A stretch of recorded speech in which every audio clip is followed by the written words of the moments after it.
क्या आप जानते हैं कि भारत में एक ऐसा गणराज्य था जिसे साक्षात कार्तिकेय का पुत्र माना जाता था? इनके लिए युद्ध कोई मजबूरी नहीं, बल्कि एक धर्म था। मिलिए योद्धेयों से। महाभारत काल से लेकर गुप्त वंश तक इन्होंने विदेशी आक्रमणकारियों के सामने कभी सिर नहीं झुकाया। जब सिकंदर ब्यास नदी पर पहुंचा तो उसे पता चला कि आगे योद्धेयों की विशाल पैदल सेना और हाथियों की दीवार खड़ी है। यह खबर सुनकर ही सिकंदर की सेना ने हाथ खड़े कर दिए थे। योद्धे किसी एक राजा के गुलाम नहीं थे, उनका शासन परिषद चलाती थी। यह दुनिया के सबसे पुराने और सबसे ताकतवर मिलिट्री रिपब्लिक्स में से एक था। कुषाण राजा कनिष्क ने जब उत्तर भारत जीता तो सिर्फ योद्धे ही थे जिन्होंने सदियों तक गेरिल्ला वॉरफेयर जारी रखी। अंततः उन्होंने कुषाणों को सतलुज के पार खदेड़ दिया। उनके सिक्कों पर लिखा था योद्धेयाणां जय मंत्र।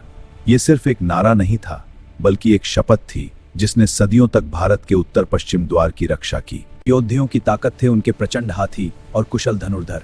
वे युद्ध में गरुड़ व्यूह का इस्तेमाल करते थे, जिससे दुश्मन की सेना चारों तरफ से घिर जाती थी। जूनागढ़ शिलालेख में रुद्रदामन ने भी माना है कि योद्धियों को झुकाना असंभव था। वे वीरता के प्रतीक थे जिनसे टकराना मतलब खुद की तबाही था।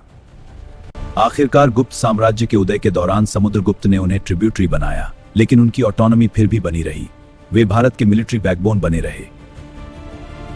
मध्यकाल तक आते आते यही योद्धे जोहिया और अन्य राजपूत कुलों में समाहित हो गए। उनकी तलवारों की गूंज आज भी पंजाब और हरियाणा की मिट्टी में है। योद्धे वो महान योद्धा जिन्होंने सिर्फ युद्ध नहीं जीते, बल्कि भारत की गणतंत्रीय भावना को जिंदा रखा। वे हमारे पहले नेशनल हीरोज हैं। क्या आप इस वॉरियर्स रिपब्लिक के बारे में जानते थे? कमेंट में विजय लिखें और इतिहास आईनो को अभी सब्सक्राइब करें।